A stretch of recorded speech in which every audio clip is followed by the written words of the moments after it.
ಎಲ್ಲರಿಗೂ ಈ ನನ್ನ ವಿಡಿಯೋ ಸೆಷನ್ಗೆ ಸ್ವಾಗತ.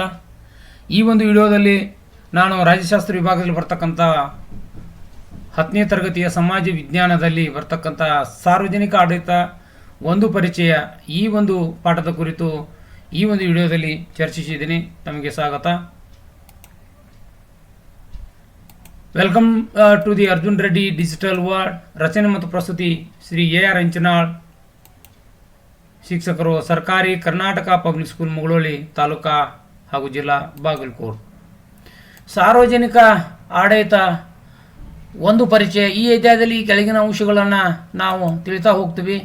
ಮೊದಲನೇದಾಗಿ ಸಾರ್ವಜನಿಕ ಆಡಳಿತದ ಅರ್ಥ, ವ್ಯಾಪ್ತಿ ಮತ್ತು ಪ್ರಾಮುಖ್ಯತೆ, ನೇಮಕಾತಿಯ ಅರ್ಥ ಮತ್ತು ವಿಧಾನಗಳು, ಕೇಂದ್ರ ಲೋಕಸೇವಾ ಆಯೋಗ ಮತ್ತು ರಾಜ್ಯ ಲೋಕಸೇವಾ ಆಯೋಗ, ಅದರ ಜೊತೆಗೆ ಕರ್ನಾಟಕ ಲೋಕಸೇವಾ ಆಯೋಗದ ಕಾನೂನು ಮತ್ತು ಸುವ್ಯವಸ್ಥೆ. ಇದರ ಕುರಿತು ಈ ಅಧ್ಯಾಯದಲ್ಲಿ ಅಧ್ಯಯನ ಮಾಡೋಣ. ಮೊದಲನೇದಾಗಿ ಬರ್ತಕ್ಕಂಥ ಸಾರ್ವಜನಿಕ ಆಡಳಿತ ಅರ್ಥ ಮತ್ತು ವ್ಯಾಖ್ಯೆಗಳನ್ನು ನಾವು ಗಮನಿಸಿದಾಗ, ಆಧುನಿಕ ಸಮಾಜ ಸಂಕೀರ್ಣ ಹಾಗೂ ಶೀಘ್ರಗತಿಯ ಬದಲಾವಣೆಗೆ ಒಳಗಾಗುತ್ತಿರುವುದರಿಂದ ಸಾರ್ವಜನಿಕ ಆಡಳಿತ ಪ್ರಮುಖ ಸ್ಥಾನವನ್ನು ಪಡಿತಾ ಇದೆ. ಯಾಕಂದ್ರೆ ಆಧುನಿಕ ಸಮಾಜದಲ್ಲಿ ವಿಜ್ಞಾನ ಮತ್ತು ತಂತ್ರಜ್ಞಾನ ಬೆಳವಣಿಗೆಯ ಪರಿಣಾಮವಾಗಿ ಸಮಾಜ ಸಂಕೀರ್ಣ ಹಾಗೂ ಶೀಘ್ರಗತಿಯ ಬದಲಾವಣೆ ಆಗ್ತಾ ಇರೋದರಿಂದ ಸಾರ್ವಜನಿಕ ಆಡಳಿತ ತನ್ನದೇ ಆದ ಪ್ರಾಮುಖ್ಯತೆಯನ್ನು ಪಡೆದಿರುವುದನ್ನು ನಾವು ಕಾಣ್ತಾ ಇದ್ದೀವಿ. ಸಾರ್ವಜನಿಕ ಆಡಳಿತದಿಂದ ಸಮಾಜಕ್ಕೆ ಆಗುವ ಪ್ರಯೋಜನಗಳ ಅರಿವು ಮತ್ತು ಮಹತ್ವ ದಿನೇ ದಿನೇ ಹೆಚ್ಚುತ್ತಾ ಇದೆ. ಇದರಿಂದ ಆಡಳಿತಾತ್ಮಕ ಪ್ರಯೋಗಗಳು ಮಾನವನ ಸಮಾಜದಷ್ಟೇ ಅತ್ಯಂತ ಪುರಾತನವಾದವುಗಳು. ಆದರೆ ಸಾರ್ವಜನಿಕ ಆಡಳಿತದ ಅಧ್ಯಯನದ ಬೆಳವಣಿಗೆ ವಿಶೇಷವಾಗಿ ಅಮೆರಿಕದಲ್ಲಿ ಇದು ಪ್ರಾರಂಭ ಆಯಿತು ಅಂತ ನಾವು ಕರಿತೀವಿ. ಆ ಸಂದರ್ಭದಲ್ಲಿ ಅಮೆರಿಕದ ಮಾಜಿ ಅಧ್ಯಕ್ಷರಾಗಿರ್ತಕ್ಕಂಥ ವುಡ್ರೋ ವಿಲ್ಸನ್ನರನ್ನು ಸಾರ್ವಜನಿಕ ಆಡಳಿತದ ಪಿತಾಮಹ ಎಂದು ಕರೆಯಲಾಗಿದೆ. ಪ್ರಸ್ತುತ ಸಾರ್ವಜನಿಕ ಆಡಳಿತ ಎಲ್ಲ ರಾಷ್ಟ್ರಗಳಲ್ಲಿ ಒಂದು ಪ್ರಮುಖ ಅಧ್ಯಯನದ ವಿಷಯವಾಗಿ ಹೊರಹೊಮ್ಮುತ್ತಿದೆ ಎಂಬುದು ಬಹಳ ಪ್ರಮುಖವಾಗಿರ್ತಕ್ಕಂಥ ವಿಚಾರ. ಕನ್ನಡದಲ್ಲಿ ಸಾರ್ವಜನಿಕ ನಾವೇನಿದ್ವಿ ಅಂದರೆ ಆಡಳಿತ ಎಂಬ ಪದ ಇಂಗ್ಲೀಷಿನ ಅಡ್ಮಿನಿಸ್ಟ್ರೇಷನ್ ಎಂಬ ಪದದಿಂದ ರೂಪಾಂತರವಾಗಿದೆ ಅನ್ನೋದನ್ನು ಕಾಣ್ತಾ ಇದ್ವಿ. ಹಂಗಾರೆ ಅಡ್ಮಿನಿಸ್ಟ್ರೇಷನ್ ಎಂಬ ಪದ ಲ್ಯಾಟಿನ್ ಭಾಷೆಯ ಯಾರ್ಡ್ ಮತ್ತು ಮಿನಿಸ್ಟ್ರೇರ್ ಎಂಬ ಎರಡೂ ಪದಗಳ ಸಂಯೋಜನೆ. ಅಡ್ಮಿನಿಸ್ಟ್ರೇರ್ ಎಂಬ ಪದ to care, to look after, to serve, to manage the ಏನಪ್ಪ ಅಂದ್ರೆ ಅಫೇರ್ಸ್ ಎಂಬ ವಿವಿಧ ಅರ್ಥಗಳನ್ನು ಸೂಚಿಸುತ್ತದೆ. ಆದ್ದರಿಂದ ಆಡಳಿತ ಎಂದರೆ ಜನರಿಗೆ ಸೇವೆ ಸಲ್ಲಿಸುವ, ಜನರ ಬಗೆಗೆ ಕಾಳಜಿ ವಹಿಸುವ ಮತ್ತು ಜನರಿಗೆ ಸಂಬಂಧಿಸಿದ ವ್ಯವಹಾರಗಳನ್ನು ನಿರ್ವಹಿಸುವ ಪ್ರಕ್ರಿಯೆಯಾಗಿದೆ ಅನ್ನೋದನ್ನು ನಾವು ಇಲ್ಲಿ ತಿಳ್ಕೋಬೇಕಾಗಿದೆ. ಅಂದರೆ ಸಾರ್ವಜನಿಕ ಆಡಳಿತ ಎಂಬುದು ಆಡಳಿತದ ಎಂಬ ವ್ಯಾಪಕ ಕ್ಷೇತ್ರದ ಒಂದು ನಿರ್ದಿಷ್ಟ ಭಾಗವಾಗಿದೆ ಅನ್ನೋದು ನಾವು ಗಮನಕ್ಕಿರಬೇಕು. ಯಾಕಂದ್ರೆ ಸಾರ್ವಜನಿಕ ಎಂಬ ಪದವನ್ನು ನಾವು ವಿಶೇಷವಾಗಿ ಹೇಳ್ತೀವಿ. ಸರ್ಕಾರಿ ಅಥವಾ ಗೋರ್ಮೆಂಟ್ ಎನ್ನುವ ಪದಕ್ಕೆ ನಾವು ಅದನ್ನು ಪರ್ಯಾಯವಾಗಿ ಬಳಸ್ತೀವಿ. ಸಾರ್ವಜನಿಕ ಆಡಳಿತ ಎಂಬ ಪದವನ್ನು 1812ರಲ್ಲಿ ಮೊಟ್ಟ ಮೊದಲ ಬಾರಿಗೆ ಯಾರಪ್ಪ ಅಂದ್ರೆ ಅಲೆಕ್ಸಾಂಡರ್ ಹ್ಯಾಮಿಲ್ಟನ್ ಅಂತಕ್ಕಂಥವ್ರು ಬಳಸ್ತಾರೆ. ಅನಂತರ ಹಲವು ಚಿಂತಕರು ಸಾರ್ವಜನಿಕ ಆಡಳಿತವನ್ನು ತಮ್ಮದೇ ಆದ ರೀತಿಯಲ್ಲಿ ವ್ಯಾಖ್ಯಾನಿಸ್ತಾ ಹೋಗ್ತಾರೆ. ಮೊದಲನೇದಾಗಿ ಯಾರಪ್ಪ ಅಂತಂದ್ರೆ ವುಡ್ರೋ ವಿಲ್ಸನ್ನರ ಪ್ರಕಾರ ಕಾನೂನಿನ ಸಮಗ್ರ ಹಾಗೂ ಕ್ರಮಬದ್ಧ ಜಾರಿಗೊಳಿಸುವಿಕೆ ಸಾರ್ವಜನಿಕ ಆಡಳಿತವಾಗಿರುತ್ತದೆ ಅಂತ ಅವರು ಹೇಳ್ತಾರೆ. ಅಂದರೆ ಕಾನೂನಿನ ಸಮಗ್ರ ಮತ್ತು ಕ್ರಮಬದ್ಧ ಜಾರಿಗೊಳಿಸ್ತೀವಿ, ಕ್ರೊನಾಲಾಜಿಕಲಿ ಏನಪ್ಪ ಅಂದ್ರೆ ಇಂಪ್ಲಿಮೆಂಟೇಷನ್ ಮಾಡ್ತಕ್ಕಂಥದ್ದು ಯಾವುದು ಅಂದ್ರೆ ಅದು ಸಾರ್ವಜನಿಕ ಆಡಳಿತ ಅಂತ ಹೇಳ್ತಾರೆ.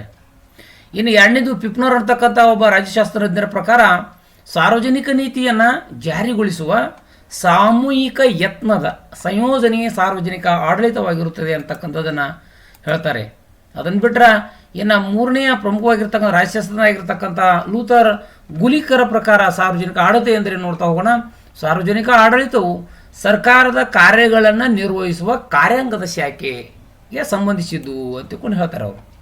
ಇನ್ನೊಬ್ಬ ರಾಜ್ಯಶಾಸ್ತ್ರದಲ್ಲಿ ಹೇಳ್ತಾರೆ FM ಮಾರ್ಕ್ಸ್ರ ಪ್ರಕಾರ ವ್ಯಕ್ತಿ, ವಸ್ತು ಮತ್ತು ವಿಧಾನಗಳ ವ್ಯವಸ್ಥಿತ ಸಂಯೋಜನೆಯ ಸಾರ್ವಜನಿಕ ಆಡಳಿತ ಅಂತಕ್ಕಂಥ ಮಾತನ್ನು ಹೇಳೋದನ್ನು ಕಾಣ್ತಾ ಇದ್ದೀವಿ. ಅಂದ್ರೆ ಒಟ್ಟಿನಲ್ಲಿ ಸಾರ್ವಜನಿಕ ಆಡಳಿತವೆಂದರೆ ಸಮಗ್ರ ಸರ್ಕಾರಿ ವ್ಯವಸ್ಥೆಯ ಸಮಸ್ತ ಕಾರ್ಯಾಚರಣೆಗಳಿಗೆ ಸಂಬಂಧಿಸಿದ್ದಾಗಿದೆ ಅನ್ನೋದನ್ನು ನಾವು ಅರ್ಥ ಮಾಡ್ಕೋಬೇಕು.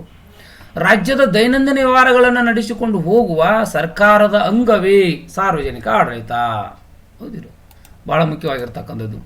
ಅಂದರೆ ಈ ಸಾರ್ವಜನಿಕ ಆಡಳಿತದ ಪ್ರಾಮುಖ್ಯತೆ ಏನು ಮಹತ್ವ ಇದೆ, ಈ ಸಾರ್ವಜನಿಕ ಆಡಳಿತದಿಂದ ನಮಗೆ ಏನು ಲಾಭ ಅದ ಅಂತಕ್ಕಂಥದ್ರ ಬಗ್ಗೆ ನೋಡ್ತಾ ಇದ್ದಾಗ, ಪೊಲೀಸ್ ರಾಜ್ಯದಿಂದ ಸುಖಿ ರಾಜ್ಯವಾಗಿ ಬದಲಾವಣೆಯಾಗುತ್ತಿರುವ ರಾಜ್ಯದ ಸ್ವರೂಪಕ್ಕೆ ಅನುಗುಣವಾಗಿ ಸಾರ್ವಜನಿಕ ಆಡಳಿತದ ಪ್ರಾಮುಖ್ಯತೆ ಹೆಚ್ಚುತ್ತಿದೆ. ಹೇಳ್ತೀವಿ ನಾವು ಪೊಲೀಸ್ ರಾಜ್ಯ ಅಂದರೆ ಹಿಂದಿನ ರಾಜ್ಯಗಳು, old states are police states and modern states are welfare states ಅಂತ ಕೂಡ ನಾವು ಅಧ್ಯಯನ ಮಾಡ್ತೀವಿ. ಯಾಕಂದ್ರೆ ಮೊದಲಿನ ರಾಜ್ಯದ ಕೆಲಸ ಏನಿತ್ತಂದ್ರೆ ಜನರ ಒಂದು ಸಂರಕ್ಷಣೆ ಮಾಡ್ತಕ್ಕಂಥ ಕೆಲಸ, ಅವರ ಪ್ರಾಣ ರಕ್ಷಣೆ ಮತ್ತು ಅವರ ಸಂಪತ್ತಿನ ರಕ್ಷಣೆ ಮಾಡಿದರೆ ಸಾಕಾಗಿತ್ತು, ಅದು ಅಷ್ಟೇ ಕೆಲಸ. ಅದಕ್ಕೆ ಇವತ್ತು ಅದನ್ನ ಯಾಕೆ ಕೆಲಸ ಮಾಡ್ಯಾರ ಅಂದ್ರೆ ಪೊಲೀಸರು ಮಾಡ್ತಾರೆ, ಅದಕ್ಕೆ ಪೊಲೀಸ್ ರಾಜ್ಯ ಅಂತ ಕರಿತೀವಿ. ಸುಖಿ ರಾಜ್ಯವಾಗಿ ಬದಲಾವಣೆಯಾಗುತ್ತಿರುವ ರಾಜ್ಯದ ಸ್ವರೂಪಕ್ಕೆ ಅನುಗುಣವಾಗಿ ಅಂದರೆ ಸುಖಿ ರಾಜ್ಯ ಅಂತಂದ್ರೆ ಏನು modern states are welfare state ಅಂತ ತಿಳ್ಕೊಂಡು ನಾವು ಅಧ್ಯಯನ ಮಾಡ್ತಾ ಇದ್ವಿ.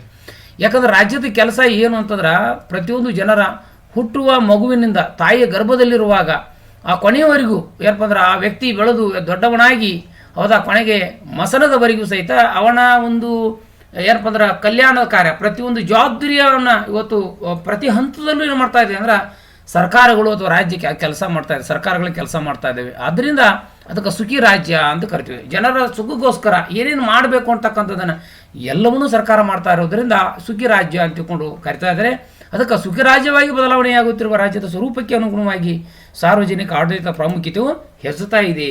ಹೌದು, ಮಾನವನ ಸರ್ವಾಂಗೀಣ ಅಭಿವೃದ್ಧಿ ಮತ್ತು ಮಾನವ ಸಮಾಜದ ಅಳಿವು ಮತ್ತು ಉಳಿವು ಸಾರ್ವಜನಿಕ ಆಡಳಿತ ಅವಲಂಬಿಸಿದೆ. ಅಂದರೆ ನಾವು ಅರ್ಥ ಮಾಡ್ಕೋಬೇಕು ಸಾರ್ವಜನಿಕ ಆಡಳಿತದ ಪ್ರಾಮುಖ್ಯತೆ ಎಷ್ಟಿದೆ ಅನ್ನೋದನ್ನು ನೋಡಬೇಕು, ಗೊತ್ತಾಗತ್ತೆ ನಮಗೆ. ಅದಕ್ಕೆ ಇಲ್ಲಿ ಹೇಳ್ತಾರೆ, ವ್ಯಕ್ತಿಗಳೆಲ್ಲರೂ ಹುಟ್ಟಿನಿಂದ ಸಾಯುವವರೆಗೆ ಸಾರ್ವಜನಿಕ ಆಡಳಿತ ವ್ಯವಸ್ಥೆಗೆ ಒಳಪಟ್ಟಿರುತ್ತಾರೆ. ಇದು ರಾಜ್ಯದ ವ್ಯವಸ್ಥೆಯ ಹೃದಯವಾಗಿದೆ. ಯಾಕಂದ್ರೆ ಸರ್ಕಾರ ನಿಂತೋಯ್ತು, ಸಾರ್ವಜನಿಕ ಆಡಳಿತ ಕೆಲಸ ಮಾಡಲಿಲ್ಲ ಅಂತಂದರೆ ಹೆಂಗೆ ಒಬ್ಬ ವ್ಯಕ್ತಿಯ ಶರೀರದಲ್ಲಿ ಹೃದಯ ಎಷ್ಟು ಮುಖ್ಯನೋ, ಹೃದಯ ಕೆಲಸ ಮಾಡೋದು ನಿತ್ಯ ಅಂದ್ರೆ ನಾವೇನು ಮಾಡ್ತೀವಿ, ಸತ್ತೋಗ್ಬಿಡ್ತೀವಿ. ಹಾಗೆ ಸಾರ್ವಜನಿಕ ಆಡಳಿತ ಕೆಲಸ ಮಾಡೋದು ಬಿಡ್ತೀವಿ ಅಂದ್ರೆ ರಾಜ್ಯದ ಆಡಳಿತ ವ್ಯವಸ್ಥೆನೇ ಸ್ತಬ್ಧ ಆಗಿಬಿಡುತ್ತೆ ಅಂತಕ್ಕಂಥದ್ದು ಭಾಳ ಮುಖ್ಯ. ಹಾಗೆ ಸಾರ್ವಜನಿಕ ಆಡಳಿತ ಇಲ್ಲದ ರಾಜ್ಯದ ಕಲ್ಪನೆಯೇ ಅಸಾಧ್ಯ. ಇದನ್ನೆಲ್ಲವನ್ನು ಗಮನಿಸಿದಾಗ ಅದರಿಂದ ಆಧುನಿಕ ರಾಜ್ಯವನ್ನು ಆಡಳಿತಾತ್ಮಕ ರಾಜ್ಯ ಅಂದರೆ ಅಡ್ಮಿನಿಸ್ಟ್ರೇಟಿವ್ ಸ್ಟೇಟ್ ಅಂತ ತಿಳ್ಕೊಂಡು ಪರಿಗಣಿಸಿದ್ದನ್ನು ಕಾಣ್ತಾ ಇದ್ವಿ. ಇದನ್ನೆಲ್ಲವನ್ನು ಗಮನಿಸಿದಾಗ ಬಹಳ ಮುಖ್ಯವಾಗಿರತಕ್ಕಂಥದ್ದು ಇವೆಲ್ಲವನ್ನು ನೋಡಿ ಈ ಕೆಳಕಂಡ ಅಂಶಗಳು ಸಾರ್ವಜನಿಕ ಆಡಳಿತ ಪ್ರಾಮುಖ್ಯತೆಯನ್ನು ತಿಳಿಸ್ತವೆ. ಒಂದನೇದು, ಸಾರ್ವಜನಿಕ ಆಡಳಿತವು ಸರ್ಕಾರದ ಆಧಾರ ಸ್ತಂಭವಾಗಿದೆ. ಹೌದು, ಹೇಗೆ ಅಂದರೆ ರಾಜ್ಯದಲ್ಲಿ ಶಾಸಕಾಂಗ ಮತ್ತು ನ್ಯಾಯಾಂಗವಿಲ್ಲದ ಸರ್ಕಾರವನ್ನು ಊಹಿಸಬಹುದು, ಆದರೆ ಆಡಳಿತಾಂಗವಿಲ್ಲದ ಸರ್ಕಾರ ಅಥವಾ ರಾಜ್ಯವನ್ನು ಊಹಿಸಲು ಅಸಾಧ್ಯ. ಎರಡನೇದು, ಅದರಲ್ಲಿ ಪ್ರಮುಖವಾಗಿರ್ತಕ್ಕಂಥ ಸಾರ್ವಜನಿಕ ನೀತಿಗಳನ್ನು ಕಾರ್ಯಗತಗೊಳಿಸಲು ಆಡಳಿತಾತ್ಮಕ ಯಂತ್ರ ಎಲ್ಲ ರಾಷ್ಟ್ರಗಳಲ್ಲಿಯೂ ಬಹಳ ಅತ್ಯವಶ್ಯವಾಗಿರುತ್ತದೆ. ಹಾಗಾಗಿ ಆಪಲ್ ಬೀರ್ ಅವರು ಹೇಳ್ತಾರೆ, ಆಡಳಿತವಿಲ್ಲದ ಸರ್ಕಾರ ಕೇವಲ ಒಣಹರಟೆಯ ಕೂಟವಾಗುವುದೆಂದು ಅಭಿಪ್ರಾಯ ಪಡ್ತಾರೆ ಅಂತಕ್ಕಂಥ ಭಾಳ ಮುಖ್ಯ. ಸಾರ್ವಜನಿಕ ನೀತಿಗಳನ್ನು ಕಾರ್ಯಗೊಳಿಸಲು ಆಡಳಿತಾತ್ಮಕ ಯಂತ್ರ ಎಲ್ಲ ರಾಷ್ಟ್ರಗಳಲ್ಲೂ ಅತ್ಯವಶ್ಯವಾಗಿದೆ. ಅದಕ್ಕೆ ಇಲ್ಲಿ ಭಾಳ ಮುಖ್ಯ. ಅದಕ್ಕೆ ಆಡಳಿತ ಹೇಳ್ತಾರೆ. ಹಾಗಾಗಿ ಆಪಲ್ ಬೀರ್ ಅವರ ಆಡಳಿತವಿಲ್ಲದ ಸರ್ಕಾರ ಕೇವಲ ಒಣಹರಟೆಯ ಕೂಟವಾಗುವುದೆಂದು ಅಭಿಪ್ರಾಯವನ್ನು ಇಲ್ಲಿ ವ್ಯಕ್ತಪಡಿಸ್ತಾರೆ. ಅದಕ್ಕೆ ಎರಡನೆಯ ಪ್ರಮುಖವಾಗಿರತಕ್ಕಂಥ ಅಂಶ ಪ್ರಾಮುಖ್ಯತೆಯಲ್ಲಿ ನೋಡ್ತಾ ಹೋದಾಗೆ ಸಾರ್ವಜನಿಕ ಹಿತಾಸಕ್ತಿಗಳನ್ನು ಕಾಪಾಡಲು ಸೇವೆ ಸಲ್ಲಿಸುತ್ತಿದೆ. ಹೇಗೆ ಅಂದರೆ ಸಾರ್ವಜನಿಕ ಆಡಳಿತ ವ್ಯವಸ್ಥೆ ವ್ಯಕ್ತಿಯ ಗರ್ಭದಲ್ಲಿರುವಾಗಿರುವುದರಿಂದ ಹಿಡಿದು ಅವನ ಮರಣದವರೆಗೆ ಅಗತ್ಯವಾದ ಸೇವೆಗಳನ್ನು ಒದಗಿಸ್ತಾ ಇದೆ.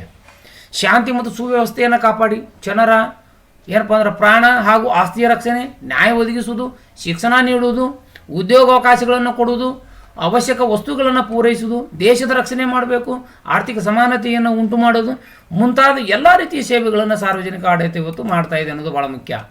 ಇನ್ನು ಮೂರನೇ ಏನಪ್ಪ ಅಂದ್ರೆ ಸಾರ್ವಜನಿಕ ಆಡಳಿತದ ಮಹತ್ವವನ್ನು ನೋಡಿದಾಗ ಕಾನೂನು ಮತ್ತು ನೀತಿಗಳ ಅನುಷ್ಠಾನ ಮಾಡ್ತಕ್ಕಂಥದ್ದು ಸಹಿತ ಸಾರ್ವಜನಿಕ ಆಡಳಿತ ಅಂತಕ್ಕಂಥದ್ದು. ಸಾರ್ವಜನಿಕ ಆಡಳಿತವು ಕಾನೂನು ಹಾಗೂ ನೀತಿಗಳನ್ನು ಜಾರಿಗೊಳಿಸಿ ಸಮಾಜದಲ್ಲಿ ಜನರ ಚಟುವಟಿಕೆಗಳನ್ನು ನಿಯಂತ್ರಿಸಿ ಕಾನೂನು ಮತ್ತು ಸುವ್ಯವಸ್ಥೆಯನ್ನು ಕಾಪಾಡ್ತಕ್ಕಂಥ ಕೆಲಸವನ್ನು ಮಾಡ್ತಾ ಇದೆ. ಅದರ ಜೊತೆಗೆ ಸಾರ್ವಜನಿಕ ಆಡಳಿತವು ನಿಷ್ಠೆ ಮತ್ತು ದಕ್ಷತೆಯಿಂದ ಕಾರ್ಯನಿರ್ವಹಿಸದಿದ್ದರೆ ಉತ್ತಮ ನೀತಿಗಳ ಗುರಿಗಳು ಕೇವಲ ಕಾಗದದ ಮೇಲೆ ಘೋಷಣೆಗಳಾಗಿ ಉಳಿತಾವೆ ಅಂತಕ್ಕಂಥದ್ದು ಭಾಳ ಮುಖ್ಯ. ಆ ನಿಟ್ಟಿನೊಳಗೆ ಇನ್ನು ನಾಲ್ಕನೆಯ ಪ್ರಮುಖವಾಗಿರತಕ್ಕಂಥ ಸಾರ್ವಜನಿಕ ಆಡಳಿತದ ಮಹತ್ವ ನೋಡಿದಾಗ ಸಾಮಾಜಿಕ ಭದ್ರತೆಯನ್ನು ದೃಢಪಡಿಸುತ್ತದೆ. ಹೌದು, ಸಮಾಜ ವಿವಿಧ ಸಾಮಾಜಿಕ ಹಾಗೂ ಆರ್ಥಿಕ ವರ್ಗಗಳಿಗೆ ಸೇರಿದ ಜನರನ್ನು ಒಳಗೊಂಡಿರುತ್ತದೆ. ಸಮಾಜದಲ್ಲಿರುವ ಬಡವರು ಮತ್ತು ದುರ್ಬಲರ ಕ್ಷೇಮಾಭಿವೃದ್ಧಿಯೂ ಸಹ ರಾಜ್ಯ ಮತ್ತು ಸರ್ಕಾರಗಳಂಥ ಆಡಳಿತಾತ್ಮಕ ಸಂಸ್ಥೆಗಳ ಜವಾಬ್ದಾರಿಯಾಗಿರೋದನ್ನು ಕಾಣ್ತಾ ಇದ್ದೀವಿ. ಯಾಕಂದರೆ ಸಮಾಜದಲ್ಲಿ ಬಡವರು, ಮಹಿಳೆಯರು, ಮಕ್ಕಳು, ಆದಿವಾಸಿಗಳು, ದಿವ್ಯಾಂಗ ಜನರು, ಹಿರಿಯ ನಾಗರಿಕರು, ಅನಾಥರು ಮತ್ತು ನಿರ್ಗತಿಕರಂಥ ಅನೇಕ ಜನರಿಗೆ ಸರ್ಕಾರ ಸಾಮಾಜಿಕ ಹಾಗೂ ಆರ್ಥಿಕ ಬೆಂಬಲವನ್ನು ಕೊಡೋದ್ರ ಮೂಲಕ ಸಾಮಾಜಿಕ ಭದ್ರತೆಯನ್ನು ಕಾಪಾಡ್ತಕ್ಕಂಥ ಕೆಲಸವನ್ನು ಮಾಡ್ತಾ ಇದೆ. ಅವರ ಏಳಿಗೆಗಾಗಿ ಸರ್ಕಾರ ಅನುಷ್ಠಾನಗೊಳಿಸುವ ನೀತಿಗಳೇ ಸಾಮಾಜಿಕ ಭದ್ರತಾ ನೀತಿಗಳಾಗಿವೆ. ಉದಾಹರಣೆ ಹೇಳಬೇಕಂದ್ರೆ ವಿಧವೆಯರು, ಹಿರಿಯ ನಾಗರಿಕರು, ದಿವ್ಯಾಂಗ ಜನರಿಗೆ ನೀಡುವ ಮಾಶಾಸನಗಳು, ಅಂದರೆ ದಿವ್ಯಾಂಗ ಅಂತಂದರೆ ಅಂಗವಿಕಲರು, ನಿರುದ್ಯೋಗ ಸಮಸ್ಯೆಯನ್ನು ನಿವಾರಿಸಲು ಜಾರಿಗೊಳಿಸಿರುವ ಯುವ ನಿಧಿ ಮತ್ತು ಬಡತನ ರೇಖೆಗಿಂತ ಕೆಳಗಿರುವ ಜನತೆಯ ಆಹಾರ ಭದ್ರತೆಯನ್ನು ಒದಗಿಸಲು ಅನುಷ್ಠಾನಗೊಳಿಸುವ ರಾಷ್ಟ್ರೀಯ ಆಹಾರ ಭದ್ರತಾ ಮಿಷನ್ NFSM ಮುಂತಾದವು ಸಾಮಾಜಿಕ ಭದ್ರತೆ ನೀತಿಗೆ ಅತ್ಯುತ್ತಮ ಉದಾಹರಣೆಗಳಾಗಿವೆ ಅನ್ನೋದನ್ನು ನಾವು ನೋಡಬೇಕು. ಸಾರ್ವಜನಿಕ ಆಡಳಿತದಿಂದ ನೀತಿಗಳನ್ನು ಕರಾರುವಕ್ಕಾಗಿ ಅನುಷ್ಠಾನಗೊಳಿಸಿ ಸಮಾಜದ ನೊಂದ ಬಂಧುಗಳಿಗೆ ಸಾಮಾಜಿಕ ಭದ್ರತೆಯನ್ನು ನೀಡ್ತಾ ಇದೆ ಅನ್ನೋದನ್ನು ಬಹಳ ನಾವಿಲ್ಲಿ ಗಮನಿಸಬೇಕಾಗಿರತಕ್ಕಂಥದ್ದು. 5ನೆಯ ಪ್ರಮುಖವಾಗಿರತಕ್ಕಂಥ ಸಾರ್ವಜನಿಕ ಆಡಳಿತದ ಮಹತ್ವ ಎಷ್ಟಿದೆ ಅನ್ನೋದನ್ನು ನೋಡ್ತಾ ಹೋದಾಗೆ ಶಾಸಕಾಂಗ ಕಾರ್ಯಾಂಗಕ್ಕೂ ಸಹಾಯ ಮಾಡುತ್ತವೆ. ಹೌದು, ಸಾರ್ವಜನಿಕ ಆಡಳಿತವು ಶಾಸಕಾಂಗ ರೂಪಿಸುವ ಶಾಸನಗಳನ್ನು ಮತ್ತು ಕಾರ್ಯಾಂಗ ರೂಪಿಸುವ ಸಾರ್ವಜನಿಕ ನೀತಿ ಯೋಜನೆಗಳನ್ನು ಚಾಚು ತಪ್ಪದೆ ಕಾರ್ಯಗೊಳಿಸ್ತಕ್ಕಂಥ ಕೆಲಸವನ್ನು ಸಾರ್ವಜನಿಕ ಆಡಳಿತ ಮಾಡ್ತಾ ಇದೆ. ಅವುಗಳ ನಿರೂಪಣೆಗೂ ಸಾರ್ವಜನಿಕ ಆಡಳಿತವೇ ಅವಶ್ಯಕ. ಅಂಕಿ ಅಂಶಗಳು ಮಾಹಿತಿಯನ್ನು ಒದಗಿಸ್ತಕ್ಕಂಥ ಕೆಲಸವನ್ನು ಮಾಡ್ತಾ ಇದೆ. ಹೀಗೆ ಆಡಳಿತಾಂಗವು ಸಾರ್ವಜನಿಕ ನೀತಿಯ ಅನುಷ್ಠಾನದ ಜೊತೆಗೆ ಸಾರ್ವಜನಿಕ ನೀತಿ ನಿರೂಪಣಾ ಕಾರ್ಯದಲ್ಲೂ ಪ್ರಮುಖ ಪಾತ್ರವನ್ನು ವಹಿಸ್ತಾ ಇದೆ. ಅಂದರೆ ಆಡಳಿತಾಂಗವು ನಿಯೋಜಿತ ಶಾಸನಗಳ ರಚನೆಗೆ ಅಗತ್ಯವಾದ ಮಾಹಿತಿಯನ್ನು ತುಂಬಿಕೊಡುವ ಮೂಲಕ ನಿಯೋಜಿತ ಶಾಸನಗಳ ರಚನೆಗೆ ಇದು ಸಹಾಯವನ್ನು ಮಾಡ್ತಾ ಇದೆ ಅನ್ನೋದನ್ನು ಕಾಣ್ತಾ ಇದೆ. ಈ ಎಲ್ಲವುಗಳನ್ನು ಗಮನಿಸಿದಾಗ ಸಾರ್ವಜನಿಕ ಆಡಳಿತದ ಮಹತ್ವ ಎಷ್ಟಿದೆ ಅನ್ನೋದು ನಮಗೆ ಗೊತ್ತಾಗತ್ತೆ. ಅಂದ್ರೆ ಈ ಸಾರ್ವಜನಿಕ ಆಡಳಿತದ ವ್ಯಾಪ್ತಿ ಏನು, ಎಷ್ಟು ವಿಶಾಲ ಆಗಿದೆ? ಸಾರ್ವಜನಿಕ ಆಡಳಿತದ ವ್ಯಾಪ್ತಿಯ ಕುರಿತು ಚಿಂತಕರಲ್ಲಿ ಸ್ವಲ್ಪ ಭಿನ್ನಾಭಿಪ್ರಾಯಗಳನ್ನು ಕಾಣ್ತಾ ಇದ್ದೀವಿ. ಯಾರಂದ್ರೆ ವಿಶೇಷವಾಗಿ ವುಡ್ರೋ ವಿಲ್ಸನ್ ಆಗಿರ್ಬೋದು, LD ವೈಟ್ ಮುಂತಾದವರು ಸಾರ್ವಜನಿಕ ಆಡಳಿತ ಬಗ್ಗೆ ಸಮಗ್ರ ದೃಷ್ಟಿಕೋನವನ್ನು ಪ್ರತಿಪಾದನೆ ಮಾಡಿದ್ದಾರೆ. ಇವರ ಪ್ರಕಾರ ಸರ್ಕಾರ 3 ಅಂಗಗಳಾಗಿರ್ತಕ್ಕಂಥ ಶಾಸಕಾಂಗ, ಕಾರ್ಯಾಂಗ, ನ್ಯಾಯಾಂಗಗಳ ಎಲ್ಲ ಕಾರ್ಯಚಟುವಟಿಕೆಗಳನ್ನು ಸಾರ್ವಜನಿಕ ಆಡಳಿತದ ಅಧ್ಯಯನ ಒಳಗೊಳ್ಳುತ್ತದೆ ಅಂತ ಅವ್ರು ಹೇಳ್ತಾರೆ. ಲೂಥರ್ ಗಲಿಕಾ, ಹರ್ಬರ್ಟ್ A ಸೈಮನ್ ಮುಂತಾದವರು ಸಾರ್ವಜನಿಕ ಆಡಳಿತ ಸಂಕುಚಿತ ದೃಷ್ಟಿಕೋನವನ್ನು ಪ್ರತಿಪಾದನೆ ಮಾಡ್ತಾರೆ. ಇವ್ರ ಪ್ರಕಾರ ಸಾರ್ವಜನಿಕ ಆಡಳಿತದ ವ್ಯಾಪ್ತಿಯು ಕೇವಲ ಸರ್ಕಾರದ ಅಂಗವಾದ ಕಾರ್ಯಾಂಗದ ಚಟುವಟಿಕೆಗಳಿಗೆ ಮಾತ್ರ ಏನಪ್ಪ ಅಂದ್ರೆ ಸೀಮಿತವಾಗಿರುತ್ತದೆ ಅಂತ ಹೇಳ್ತಾರೆ. ಅದಕ್ಕೆ ಪೋಸ್ಡ್ ಕಾರ್ಬ್ ದೃಷ್ಟಿಕೋನ. ಲೂಥರ್ ಗುಲಿಕರು ಸಾರ್ವಜನಿಕ ಆಡಳಿತ ವ್ಯಾಪ್ತಿಯನ್ನು ಪೋಸ್ಡ್ ಕಾರ್ಬ್ ಎಂಬ ಇಂಗ್ಲೀಷ್ ಪದದಿಂದ ಸೂಚಿಸ್ತಾರೆ. ಆ ಇಂಗ್ಲೀಷ್ ಪದದ ಪ್ರತಿಯೊಂದು ಅಕ್ಷರವು ಸಾರ್ವಜನಿಕ ಆಡಳಿತದ ಒಂದೊಂದು ಕಾರ್ಯವನ್ನು ಸೂಚಿಸ್ತಾ ಇದೆ. ಅವುಗಳನ್ನು ನೋಡ್ತಾ ಹೋಗೋಣ. ವಿದ್ಯಾರ್ಥಿಗಳೇ, ಈಗ ಪ್ರತಿಯೊಂದು ಪೋಸ್ಡ್ ಕಾರ್ಬ್ ಪ್ರತಿಯೊಂದು ವರ್ಡ್ ಬರುತ್ತಲ್ಲ, ಪೋಸ್ಡ್ ಕಾರ್ಬ್ದಲ್ಲಿ 1ನೇದು P ಯೋಜಿಸುವಿಕೆ, ಪ್ಲಾನಿಂಗ್. ಸರ್ಕಾರಿ ಯಂತ್ರ ಕೈಗೊಳ್ಳಬೇಕಾದ ಕಾರ್ಯಸೂಚಿ, ನಿರ್ವಹಿಸಬೇಕಾಗಿರುವ ಕಾರ್ಯಗಳು ಮತ್ತು ಅವುಗಳನ್ನು ಅನುಷ್ಠಾನಕ್ಕೆ ತರುವ ವಿಧಾನಗಳ ಕುರಿತು ಯೋಜನೆಯನ್ನು ಸಿದ್ಧಪಡಿಸುವುದು. ಇನ್ನು O ಅಂದರೆ ಸಂಘಟಿಸುವಿಕೆ, ಆರ್ಗನೈಜೇಷನ್. ಏನು? ಉದ್ದೇಶಿತ ಗುರಿ ಸಾಧನೆಗಾಗಿ ಇಲಾಖೆ, ನಿಗಮ, ವಿಭಾಗ, ಉಪವಿಭಾಗ ಮುಂತಾದ ಆಡಳಿತದ ವ್ಯವಸ್ಥೆಗಳನ್ನು ರೂಪಿಸುವುದು ಮತ್ತು ನಿರ್ವಹಿಸಬೇಕಾದ ಕಾರ್ಯಗಳನ್ನು ಸಂಘಟಿಸಿ ವಿವಿಧ ಇಲಾಖೆಗಳಿಗೆ ಹಂಚತಕ್ಕಂಥ ಕೆಲಸ ಆರ್ಗನೈಜೇಷನ್ದು. ಇನ್ನು S ಸಿಬ್ಬಂದಿಗಳ ಪೂರೈಕೆ, ಸ್ಟಾಫಿಂಗ್. ಇವು ಕೆಲಸ ಏನು? ಆಡಳಿತದ ಕಾರ್ಯಗಳನ್ನು ನಿರ್ವಹಿಸಲು ಅಗತ್ಯವಾದ ಸಿಬ್ಬಂದಿಗಳನ್ನು ನೇಮಕ ಮಾಡ್ಕೊಳ್ಳೋದು, ತರಬೇತಿ ಕೊಡ್ತಕ್ಕಂಥದ್ದು ಮತ್ತು ಸೇವಾ ನಿಯಮಗಳನ್ನು ನಿರ್ಧರಿಸ್ತಕ್ಕಂಥದ್ದು ಕೆಲಸ ಯಾವುದು ಅಂದ್ರೆ ಸಿಬ್ಬಂದಿಗಳ ಕೆಲಸ, ಸ್ಟಾಫಿಂಗ್. D directing. ಏನು? ನಿರ್ದೇಶಿಸುವಿಕೆ.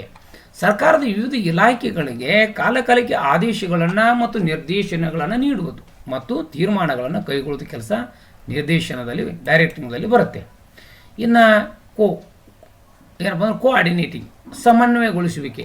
ಏನು? ಸರ್ಕಾರದ ವಿವಿಧ ಇಲಾಖೆಗಳಲ್ಲಿ ಘರ್ಷಣೆ, ಭಿನ್ನಾಭಿಪ್ರಾಯಗಳನ್ನು ನಿವಾರಿಸಿ ಅವುಗಳ ಕಾರ್ಯಗಳನ್ನು ಏನು ಮಾಡೋದು ಅಂದ್ರೆ ಸಮನ್ವಯಗೊಳಿಸ್ತಕ್ಕಂಥ ಕೆಲಸವನ್ನು ಮಾಡ್ತಕ್ಕಂಥದ್ದು. ಇನ್ನು R ವರದಿ ನೀಡುವಿಕೆ, ರಿಪೋರ್ಟಿಂಗ್. ಉನ್ನತ ಅಧಿಕಾರಿಗಳಿಗೆ ಅಧೀನ ಅಧಿಕಾರಿಗಳು ತಮ್ಮ ಇಲಾಖೆಗಳ ಕಾರ್ಯಚಟುವಟಿಕೆಗಳ ಬಗ್ಗೆ ವರದಿ ಸಲ್ಲಿಸುವುದು ಮತ್ತು ದಾಖಲೆ ಹಾಗೂ ಸಂಶೋಧನೆ ಮತ್ತು ತನಿಖೆಯ ಮೂಲಕ ಶಾಸಕಾಂಗಕ್ಕೆ ವರದಿಯನ್ನು ನೀಡುವುದು. B ಆಯವ್ಯಯ ಸಿದ್ಧಪಡಿಸುವಿಕೆ, ಬಜೆಟಿಂಗ್. ಹಣಕಾಸಿನ ಯೋಜನೆ, ಆಯವ್ಯಯ, ಲೆಕ್ಕಾಚಾರ, ಲೆಕ್ಕ ಪರಿಶೋಧನೆ ಮುಂತಾದವುಗಳ ನಿರ್ವಹಣೆಯಾಗಿರುತ್ತದೆ. ಈ ಕಾರ್ಯಗಳೆಲ್ಲವೂ ಸಾರ್ವಜನಿಕ ಆಡಳಿತದ ವ್ಯಾಪ್ತಿಗೆ ಬರೋದನ್ನು ನಾವು ಕಾಣ್ತಾ ಇದ್ದೀವಿ. ಇನ್ನು ಈ ವ್ಯಾಪ್ತಿಯನ್ನು ನೋಡಿದ್ದೀವಿ. ನೇಮಕಾತಿಯ ವಿಧಾನಗಳು, ಅಂದರೆ ಇಲ್ಲಿ ಸಿಬ್ಬಂದಿಯನ್ನು ನೇಮಕ ಮಾಡ್ಕೋರ ನೇಮಕಾತಿ ವಿಧಾನಗಳು ಏನೇನದಾವ ಅನ್ನೋದನ್ನು ನೋಡ್ತಾ ಹೋದಾಗೆ 2 ರೀತಿ ಬರ್ತವೆ. 1ನೇದು ಪ್ರತ್ಯಕ್ಷ ನೇಮಕಾತಿ, 2ನೇದು ಪರೋಕ್ಷ ನೇಮಕಾತಿ. ಅಂದರೆ ಪದೋನ್ನತಿಯ ಬಡ್ತಿ ಮೂಲಕ ಮಾಡ್ತಕ್ಕಂಥದ್ದು ಪ್ರತ್ಯಕ್ಷ ನೇಮಕಾತಿ.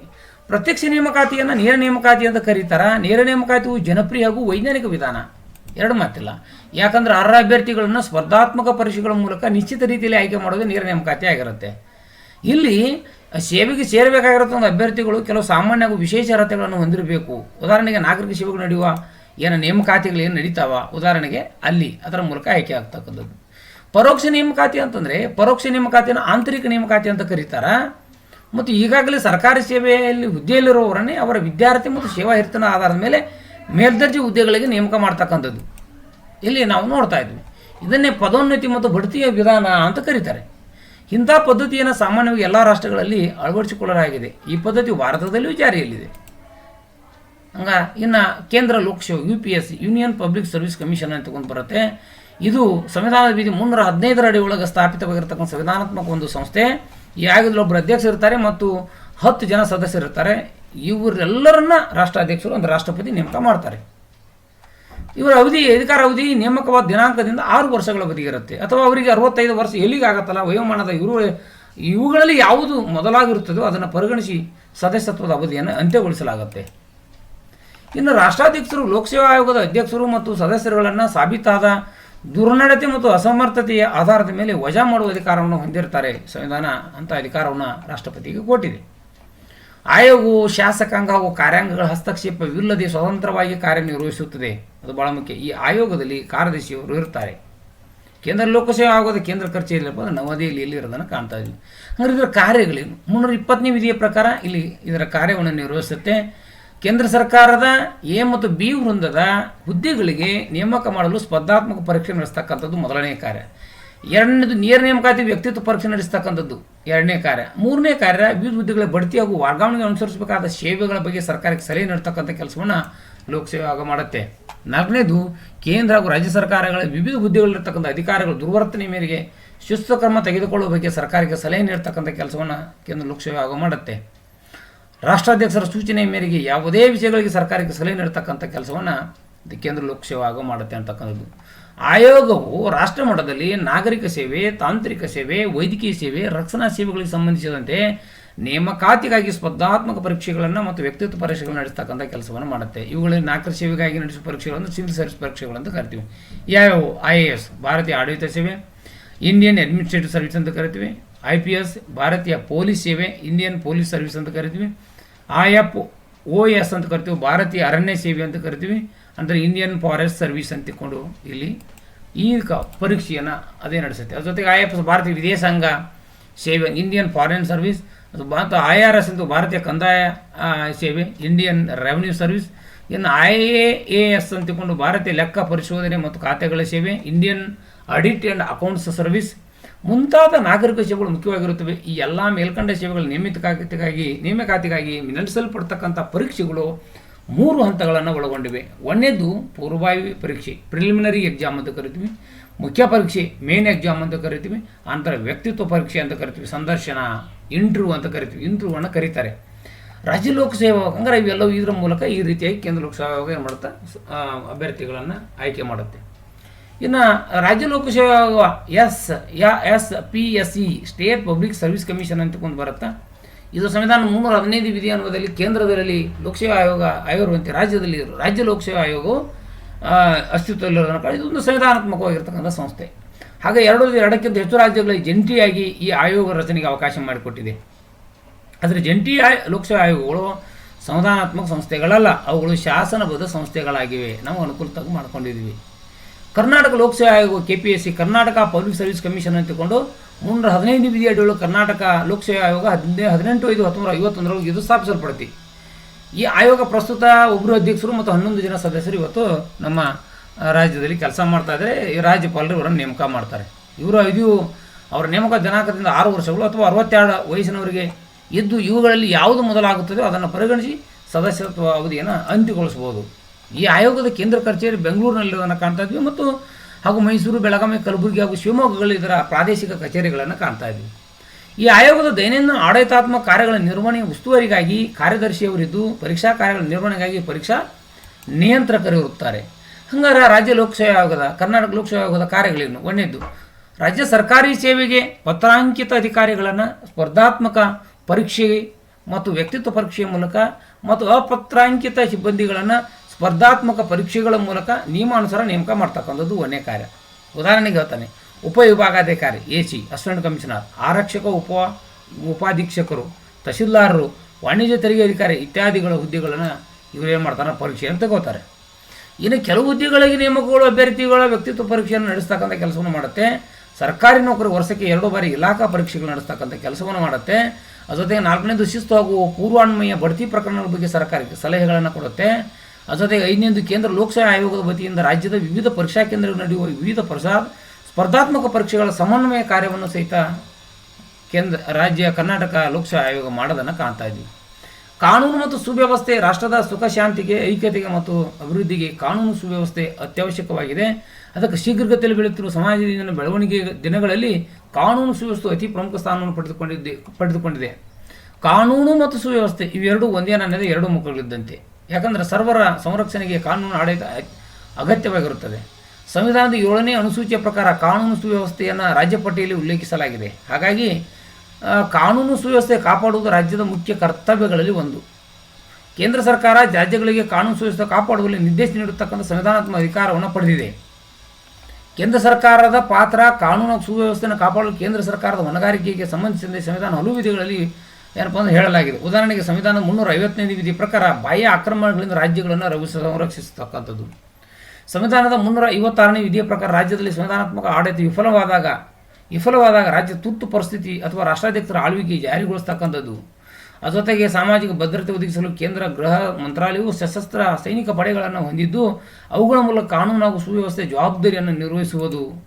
ಉದಾಹರಣೆಗೆ ಅವುಗಳೆಂದರೆ 1ನೇದು ಕೇಂದ್ರೀಯ ಮೀಸಲು ಪಡೆ CRPF, ಸೆಂಟ್ರಲ್ ರಿಸರ್ವ್ ಪೊಲೀಸ್. ಈ ಪಡೆಯು ಕಾನೂನು ಸುವ್ಯವಸ್ಥೆಯನ್ನು ಕಾಪಾಡಲು, ದಂಗೆಗಳನ್ನು ಹತ್ತಿಕ್ಕಲು ರಾಜ್ಯ ಪೊಲೀಸ್ ಪಡೆಗಳಿಗೆ ಸಹಾಯ ಮಾಡುತ್ತದೆ ಹಾಗೂ ದೇಶದ ಯಾವುದೇ ಭಾಗ ನೈಸರ್ಗಿಕ ವಿಕೋಪಗಳಿಗೆ ಒಳಗಾಗದಾಗ ಪರಿಹಾರ ಕಾರ್ಯಗಳನ್ನು ಕೈಗೊಳ್ಳುತ್ತೆ. ಇನ್ನು ಗಡಿ ಭದ್ರತಾ ಪಡೆ ಅಂತ ಬರುತ್ತೆ, BSF, ಬಾರ್ಡರ್ ಸೆಕ್ಯೂರಿಟಿ ಫೋರ್ಸ್. ಭಾರತವು ಬಾಂಗ್ಲಾದೇಶ ಮತ್ತು ಪಾಕಿಸ್ತಾನ ದೇಶವನ್ನು ಹೊಂದಿರುವ ಗಡಿಯನ್ನು ರಕ್ಷಿಸುವುದರೊಂದಿಗೆ ಈ ಗಡಿ ಭಾಗಗಳಲ್ಲಿ ಸಂಭವಿಸುವ ಅಪರಾಧ ಕೃತ್ಯಗಳನ್ನು ತಡೆಯುವುದಕ್ಕಾಗಿ ಈ ಗಡಿ ಭದ್ರತಾ ಪಡೆಯನ್ನು ರಚಿಸಿದ್ದನ್ನು ನಾವು ಕಾಣ್ತಾ ಇದ್ವಿ. ನೆಕ್ಸ್ಟ್ ಬರ್ತಕ್ಕಂಥದ್ದು ರೈಲ್ವೆ ರಕ್ಷಣಾ ಪಡೆ ಅಂತ ಬರುತ್ತಾ, RPF ಅಂತ ತಿಳ್ಕೊಂಡು ರೈಲ್ವೆ ಪ್ರೊಟೆಕ್ಷನ್ ಫೋರ್ಸ್. ರೈಲ್ವೆ ಅಪರಾಧಗಳನ್ನು ತಡೆಗಟ್ಟುವುದು, ಅವುಗಳ ತನಿಖೆ ನಡೆಸ್ತಕ್ಕಂಥದ್ದು, ರೈಲ್ವೆ ಪ್ರಯಾಣಿಕರ ರಕ್ಷಣೆ ಮತ್ತು ರೈಲ್ವೆ ಹಳಿ ಮೊದಲಾದ ರೈಲ್ವೆಗೆ ಸಂಬಂಧಿಸಿದ ಆಸ್ತಿಗಳನ್ನು ರಕ್ಷಿಸಿದಂಥ ಕೆಲಸವನ್ನು ಮಾಡುತ್ತೆ. ಅದರ ಜೊತೆಗೆ ಕೇಂದ್ರೀಯ ಕೈಗಾರಿಕಾ ಭದ್ರತಾ ಪಡೆ CISF, central industrial security force. Bharat ಸರ್ಕಾರದ ಸಾರ್ವಜನಿಕ ವಲಯದಲ್ಲಿನ ಬೃಹತ್ ಕೈಗಾರಿಕಾ ಉದ್ಯಮಗಳಿಗೆ, ವಿಮಾನ ನಿಲ್ದಾಣಗಳು, ಬಂದರುಗಳು, ನೋಟು ಮತ್ತು ನಾಣ್ಯ ಮುದ್ರಣಾಲಯಗಳಂಥ ಸಂಸ್ಥೆಗಳಿಗೆ ಭದ್ರತೆಯನ್ನು ಒದಗಿಸಬೇಕಾಗಿರತಕ್ಕಂಥದ್ದು ಸಲುವಾಗಿ ಕೇಂದ್ರೀಯ ಕೈಗಾರಿಕಾ ಭದ್ರತಾ ಪಡೆಯನ್ನು ನೇಮಕ ಮಾಡ್ಕೊಳ್ಳೋದನ್ನು ಕಾಣ್ತಾ ಇದ್ದೀವಿ. ರಾಷ್ಟ್ರದಲ್ಲಿ ಕಾನೂನು ಹಾಗೂ ಸುವ್ಯವಸ್ಥೆ ನಿರ್ವಹಣೆಯಲ್ಲಿ ಕೇಂದ್ರ ಸರ್ಕಾರ ಸಂಯೋಜಿತ ಕಾರ್ಯ ಹಾಗೂ ವಿಶೇಷ ಹೊಣೆಗಾರಿಕೆಯನ್ನು ನಿರ್ವಹಿಸುವುದರಲ್ಲಿ ಪ್ರಮುಖ ಪಾತ್ರವನ್ನು ವಹಿಸ್ತಾ ಇದೆ. ದೇಶದಲ್ಲಿ ಕೇಂದ್ರ ಸರ್ಕಾರ ಹೊಂದಿರುವ ಅಧಿಕಾರ, ಜವಾಬ್ದಾರಿ, ತಜ್ಞ ಸೇವೆ ಮುಂತಾದವುಗಳು ಕಾನೂನು ಹಾಗೂ ಸುವ್ಯವಸ್ಥೆಯನ್ನು ಕಾಪಾಡುವುದರಲ್ಲಿ ರಾಜ್ಯ ಸರ್ಕಾರಗಳಿಗೆ ಮಾಹಿತಿ ಹಾಗೂ ಮಾರ್ಗದರ್ಶನಕ್ಕೆ ಸಂಬಂಧಪಟ್ಟ ಇಲಾಖೆಗಳ ಮೂಲಕ ನಿರಂತರವಾಗಿ ನೀಡ್ತಾ ಇರುತ್ತೆ. ಇನ್ನು ರಾಜ್ಯದ ಪಾತ್ರ, ರಾಜ್ಯ ಪೊಲೀಸ್ ವ್ಯವಸ್ಥೆ ಒಳಗೆ ಶಾಂತಿ ಮತ್ತು ಸುವ್ಯವಸ್ಥೆಯನ್ನು ಕಾಪಾಡುವುದು ರಾಜ್ಯ ಸರ್ಕಾರಗಳ ಪ್ರಾಥಮಿಕ ಜವಾಬ್ದಾರಿ. ತಮ್ಮ ಜವಾಬ್ದಾರಿಯ ನಿರ್ವಹಣೆಗಾಗಿ ರಾಜ್ಯಗಳು ಕಾರ್ಯನಿರ್ವಹಣಾ ವರ್ಗ ಹಾಗೂ ಸಲಹಾ ವರ್ಗಗಳಿಂದ ಕೂಡಿದ ಪೊಲೀಸ್ ಆಡಳಿತವನ್ನು ಹೊಂದಿವೆ. ಅದಕ್ಕೆ ರಾಜ್ಯಗಳಲ್ಲಿ ಪೊಲೀಸ್ ಖಾತೆಯು ರಾಜ್ಯ ಗೃಹ ಮಂತ್ರಿಯ ಅಧೀನದಲ್ಲಿರುತ್ತದೆ. ಗೃಹ ಮಂತ್ರಿಯ ಪೊಲೀಸ್ ಆಡಳಿತ ಸಂಬಂಧ ಹೊಣೆಗಾರಿಕೆಯನ್ನು ಹೊಂದಿರುತ್ತಾರೆ. ಗೃಹ ಇಲಾಖೆ ಕಾರ್ಯದರ್ಶಿಯು ಭಾರತೀಯ ಆಡಳಿತ ಸೇವೆಯ ಅಧಿಕಾರಿಯಾಗಿದ್ದು ಇವರು ಗೃಹ ಇಲಾಖೆಯ ಆಡಳಿತಾತ್ಮಕ ಮುಖ್ಯಸ್ಥರಾಗಿರುತ್ತಾರೆ. ಇವರು ಗೃಹ ಮಂತ್ರಿಗೆ ತಮ್ಮ ಕರ್ತವ್ಯ ನಿರ್ವಹಣೆಯಲ್ಲಿ ಸಲಹೆ ಮತ್ತು ನೆರವು ನೀಡುತ್ತಾರೆ. ಗೃಹ ಇಲಾಖೆಯು ಪೊಲೀಸ್ ಆಡಳಿತದ ಮೇಲ್ವಿಚಾರಣೆ ಮತ್ತು ಸಂಯೋಜನಾ ಕಾರ್ಯವನ್ನು ಇವರು ನಿರ್ವಹಣೆ ಮಾಡೋದನ್ನು ಕಾಣ್ತಾ ಇದ್ದೀವಿ. ಇನ್ನು ರಾಜ್ಯ ಪೊಲೀಸ್ ಆಡಳಿತ ವ್ಯವಸ್ಥೆ ರಚನೆ ಹೆಂಗಿರುತ್ತೆ ಅಂದರೆ, ಒಂದೇದು ಗೃಹ ಸಚಿವರಾದ ನಂತರ ಗೃಹ ಕಾರ್ಯದರ್ಶಿ ಆದ ನಂತರ ಬರ್ತಕ್ಕಂಥದ್ದು ಪೊಲೀಸ್ ಮಹಾನಿರ್ದೇಶಕರು DG ಆ್ಯಂಡ್ IGP ಅಂತಿಕೊಂಡು ರಾಜ್ಯ ಪೊಲೀಸ್ ಇಲಾಖೆ ಮುಖ್ಯಸ್ಥರು ಇವರು. ಅದಾದ ನಂತರ ಬರ್ತಕ್ಕಂಥದ್ದು director general of police DGP. ಅದಾದ ನಂತರ ಬರ್ತಕ್ಕಂಥದ್ದು ಯಾವಪ್ಪ ಅಂದ್ರೆ additional director general of police ADGP ಅಂತ ಬರುತ್ತೆ ಅವ್ರ ಕೆಳಗೆ. ಇನ್ನು ಅವ್ರ ಕೆಳಗೆ inspector general of police IGP ಅಂತ ಬರ್ತಾರೆ. ಅದಾದ ನಂತರ deputy inspector general of police DIG ಉಪ ವಲಯ ಕಚೇರಿಯ ಮುಖ್ಯಸ್ಥರು ಅಂತ ನಾವು ಕರಿತೀವಿ. ಅದಾದ ನಂತರ SP ಸೂಪ್ರಿಂಟೆಂಡೆಂಟ್ ಆಫ್ ಪೊಲೀಸ್ ಜಿಲ್ಲಾ ಪೊಲೀಸ್ ವರಿಷ್ಠಾಧಿಕಾರಿ ಇರ್ತಾರೆ. ಅದಾದ ನಂತರ ಬರ್ತಕ್ಕಂಥದ್ದು additional superintendent of police ASP ಅಪರ ಜಿಲ್ಲಾ ಪೊಲೀಸ್ ವರಿಷ್ಠಾಧಿಕಾರಿಗಳು ಬರ್ತಾರೆ. ಅದಾದ ನಂತರ deputy superintendent of police DYSP ಉಪವಿಭಾಗ ಕಚೇರಿ ಮುಖ್ಯಸ್ಥರು ಬರ್ತಾರೆ. ಅದಾದ ನಂತರ CPI ಇನ್ಸ್ಪೆಕ್ಟರ್ ಆಫ್ ಪೊಲೀಸ್ ವೃತ್ತ ಕಚೇರಿ ಮುಖ್ಯಸ್ಥರು ಬರ್ತಾರೆ. ಅದಾದ ನಂತರ sub inspector of police PSI police ಠಾಣೆಯ ಮುಖ್ಯಸ್ಥರು ಬರ್ತಾರೆ. ಅದ್ರ ಜೊತೆಗೆ ಅದಾದ ನಂತರ ASI assistant sub inspector of police ಅಂತಕೊಂಡು ಬರುತ್ತೆ. ಅದರ ನಂತರ HC ಅಂತ ಬರ್ತಾರೆ, ಹೆಡ್ ಕಾನ್ಸ್ಟೇಬಲ್ ಅಂತ ಬರ್ತಾರೆ. ಅದಾದ ನಂತರ ಬರ್ತಕ್ಕಂಥದ್ದು PC ಪೊಲೀಸ್ ಕಾನ್ಸ್ಟೇಬಲ್. ಹೀಗೆ ರಾಜ್ಯದಲ್ಲಿ ಪೊಲೀಸ್ ವ್ಯವಸ್ಥೆ ಏನಪ್ಪ ಅಂದರೆ ಶ್ರೇಣಿ ವ್ಯವಸ್ಥೆಯಲ್ಲಿ ಇರೋದನ್ನು ಕಾಣ್ತಾ ಇದ್ವಿ. ಹೀಗೆ ಪೊಲೀಸ್ ವ್ಯವಸ್ಥೆ ಕಾನೂನು ಹಾಗೂ ಸುವ್ಯವಸ್ಥೆ ನಿರ್ವಹಣೆ ಮತ್ತು ರಕ್ಷಣೆಯಲ್ಲಿ ಪ್ರಮುಖ ಪಾತ್ರವನ್ನು ವಹಿಸೋದನ್ನು ಕಾಣ್ತಾ ಇದ್ವಿ. ಕೊನೆಯದಾಗಿ ನಿಮಗಿದು ತಿಳಿದಿರಲಿ, ಯಾವುದೇ ಅಹಿತಕರ ಘಟನೆಗಳು ಸಂಭವಿಸಿದಾಗ ಹತ್ತಿರದ ಪೊಲೀಸ್ ಠಾಣೆಯಲ್ಲಿ ದೂರು ನೀಡಬಹುದು. ಇಲ್ಲಿ ದೂರು ನೀಡಿದ ನಂತರ ಪ್ರಥಮ ಮಾಹಿತಿ ವರದಿ FIR ಅನ್ನು ದಾಖಲಿಸಲಾಗುತ್ತದೆ. FIR ಫಸ್ಟ್ ಇನ್ಫಾರ್ಮೇಷನ್ ಏನಪ್ಪ ಅಂದರೆ ರಿಪೋರ್ಟ್ ಅಂತ ಕರಿತೀವಿ. DG ಮತ್ತು IGP director general and inspector general of police ಅಂತಲೂ ಕರಿತೀವಿ. ಹೀಗೆ ಸಾರ್ವಜನಿಕ ಆಡಳಿತ ಮತ್ತು ಅದರ ಪರಿಚಯ ಈ ವಿಡಿಯೋದಲ್ಲಿ ನಾನು ಮಾಡಿದ್ದೀನಿ. ನಿಮಗೆ ಇಷ್ಟ ಆದರೆ ಶೇರ್ ಮಾಡಿ, ಲೈಕ್ ಮಾಡಿ, ಕಮೆಂಟ್ ಮಾಡಿ ಅಂತ ಈ ಒಂದು ವಿಡಿಯೋನ ಇಲ್ಲಿ ಮುಗಿಸ್ತಾ ಇದ್ದೀನಿ. ಎಲ್ಲರಿಗೂ ನಮಸ್ಕಾರ.